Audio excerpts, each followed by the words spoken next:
রহিম রে বাইরে আছে রে লাগে রে আল্লাহ দে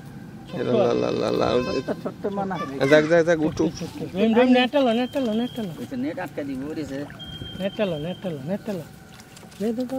এটা নেটের ভিতর দে জালের ভিতরে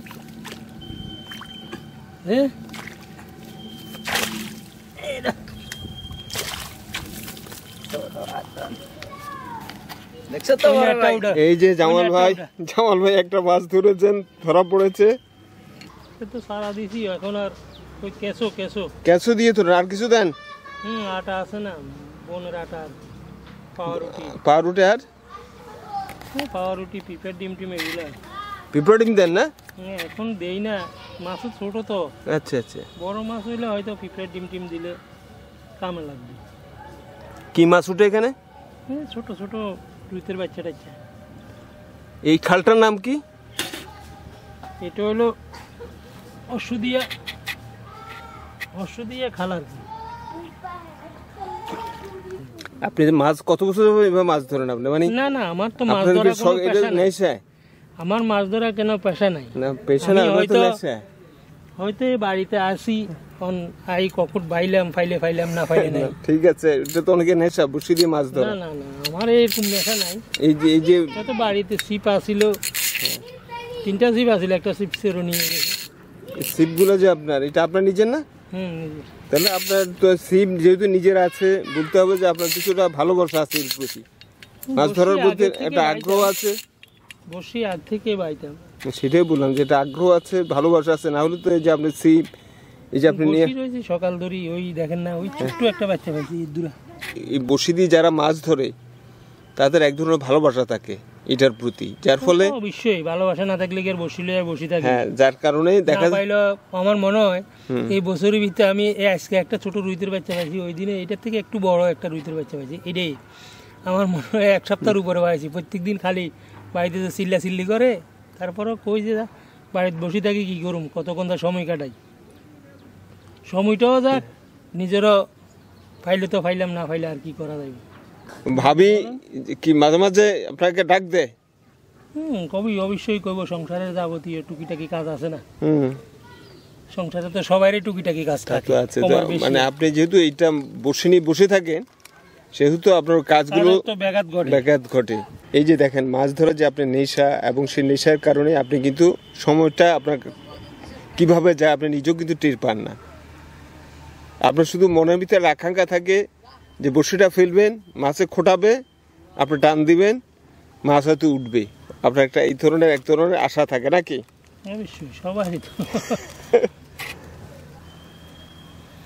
এই যে আমাদের জামাল ভাই, উনি বড়শি নিয়ে বসেছেন, উনি মাছ ধরছেন। বড়শি দিয়ে মাছ ধরাটা ওনার একটা নেশা। উনি বাড়িতে ওনার স্ত্রী ওনাকে নিষেধ করার পরও কিন্তু উনি মাছ ধরেন, যেহেতু ওটার প্রতি ওনার ভালোবাসা রয়েছে, এটাকে উনি পছন্দ করেন, যার জন্য এটা নেশা রয়েছে। সেই নেশার কারণে এই নেশার কারণে উনি মাছ ধরেন। আমি কেন আনবো, আপনারা ফান আনতে পারেন নাই? আমি তো ভাই আর ওই নেশা করি ফান খাই না এখন, আগে খাইছিলাম কোনো এক সময়। জামাল ভাই, এই যে থুতু দিলেন যে আমরা আধারে, এটার কি রহস্য কি? এইটার রহস্য কি বুঝি না, মানুষের সবাই দেয় দেখি বিভিন্ন জায়গাতে বড় বড় বসি বাড়িতে গেছে, বসি বাড়িতে গেছি যেন ওইখানেও দেখছি একই অবস্থা, থুতু দিয়ে দেয়। হ্যাঁ সবাই। এখন আমিও মনে করা হয় যে রহিম রে বাইরে আছে রে লাগে রে আল্লাহ দে ছোট্ট মানা যাক উঠু রহিম নেট আটকা দিব রেছে নেট টালো এটা নেটের ভিতর দে জালের ভিতরে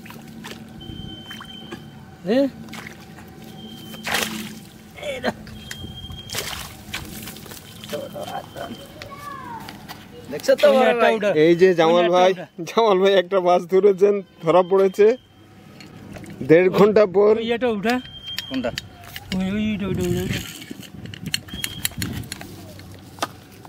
আমি আসেন, আপনার কত ভাগ্য লাগছে। ভাগ্য ভালো কি তোর ভাগ্য ভালো কি? আমি কইছিনি তুই অলপ আমি তো ছোট্ট, আমি এই জন্য দেখছি একটু বড় হয়েছে। এই সময় একটা দাইছে এরকম প্রায় এটাতে মুখে তো এখনো বসি আছে, বসি বালা গড়িয়ে যাচ্ছে। জামাল ভাই একটা মাছ পেয়েছেন, এটা কি মাছ জামাল ভাই? এটা কি মাছ? না বাঁধান। এটা কি মাছ জামাল ভাই? এটা কি? রুই মাছ। রুই মাছ পেয়েছেন জামাল ভাই। ওদিকে ফালাই দাও, ফালাই দাও। মাছটা এখন এখানে থাকবে। জামাল ভাই উনি এই সকাল 8টায় বসে দুটো মাছ পেয়েছেন, এই মাত্র একটা মাছ পেলেন। জামাল ভাই কেমন লাগছে এখন? এই তো মনের ভিতরে একটা আনন্দ, না মাছ পাইলে, মাছ পাই না পাই সেটা বড় কথা না, মাছ যদি এখন যে মাছটা পেলেন আপনার কাছে কেমন লাগছে? ভালোই লাগতেছে, আনন্দ হয়েছে না? আপনারা কি দেখেন মাঝে মাঝে দেখেন জামাল ভাই মাছ ধরে দেখেন? হ্যাঁ মাঝে মধ্যে আমি তো কাজ করি তো এই কারণে।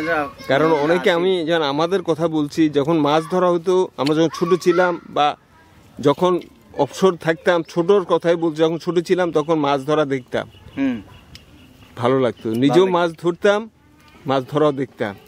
মাছ ধরলে তো একজনে বসে বসে আমি খাড়া খাড়া দেখতাম, মাছ পাইতে সুন্দর লাগে, এখন আসে দেখতেছি ঘর ভাঙছি আর ঘর ভাঙছি আর এই মেস্তুরি এই মেয়ে কাটার কাজ করে, এই মেস্তুরি আমার ঘরটা ভাঙছে, এই ভাঙছে আর ঘরটা ভাঙার পরে আমার সিপটা এই যে বাইরে বাইরে পড়েছিল রোজি বৃষ্টি, বাস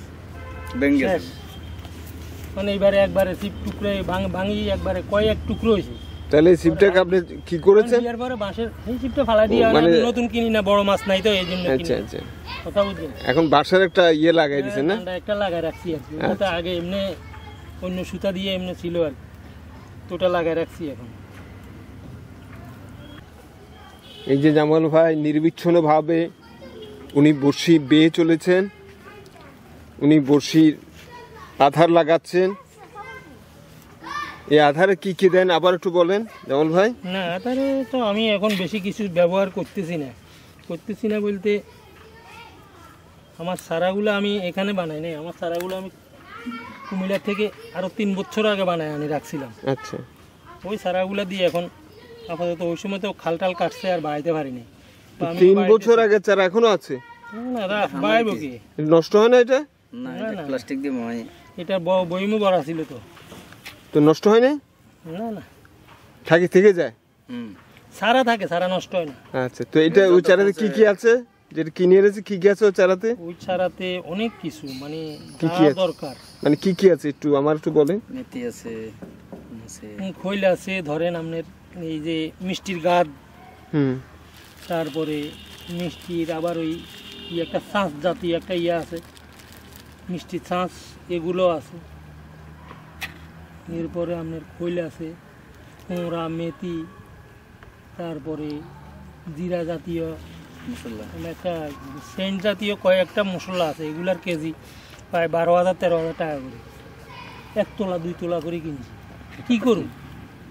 কি করুম ভাই, মনে হয় 700-800 টাকা খালি কিনছি, এরপরে নিজে বাকিগুলো তো এই খোল টোল এগুলো তো পাওয়া না, করছে নিজে আনছি যে ওগুলো তো কোনো হিসাব নিকাশে নেই। এই আধারটিকে রেডিমেড বাজারে পাওয়া যায়? রেডিমেডও পাওয়া যায়, আমি নিজে তৈরি করছি আর কি, ওগুলো কিনি। ওই যে আপনি কুমিল্লা থেকে আনছেন বললেন যে? হ্যাঁ, ওগুলো আমি নিজে তৈরি করছি। কুমিল্লা থেকে উপাদানগুলো নিয়ে আসছেন? এগুলো উপাদানগুলো ওইখানে আমি তো মানে আমি ওখানে থাকতাম তো, ওখানে চাকরি করতাম আর কি, এখন ফ্যাক্টরি বন্ধ, এই জন্য বাড়িতে আসি বা কতক্ষণ সময় দেই। আপনার অনেক সময় নষ্ট করলাম, আপনি বসে দিয়ে মাছ ধরছেন। সকলে যদি রিপোর্ট করেন অবশ্যই আমাদের এই ব্রিজটা হওয়ার, আমরা তো চাই সেটা হোক, আমাদের এলাকাবাসীর তো অগাধ দাবি যে এই ব্রিজটা, আপনাদের ব্রিজটা হোক, আপনার ব্রিজটা হোক, সেটা আমরাও চাই।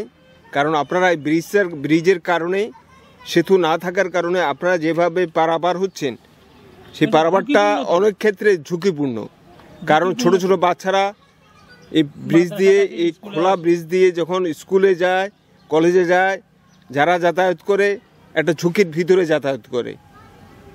এরপর হচ্ছে এই ব্রিজ দিয়ে আপনারা সাধারণত হাঁটা ছাড়া, হেঁটে পারোয়া ছাড়া আর কোনোভাবে যাওয়ার কোনো সুযোগ নেই। ফলে অনেক সমস্যার সম্মুখীন আপনারা। যারা ব্রিজের এপারে যারা রয়েছেন তারা, হ্যাঁ, যারা এপারে রয়েছেন, ভারী কোনো জিনিসপত্র নিয়ে মাথায় করে নেওয়া ছাড়া আর কোনো উপায় নেই, কারণ এই ব্রিজ দিয়ে শুধুমাত্র হেঁটে যাওয়া যায়, এই ছাড়া কোনো উপায় নেই। সেই জন্য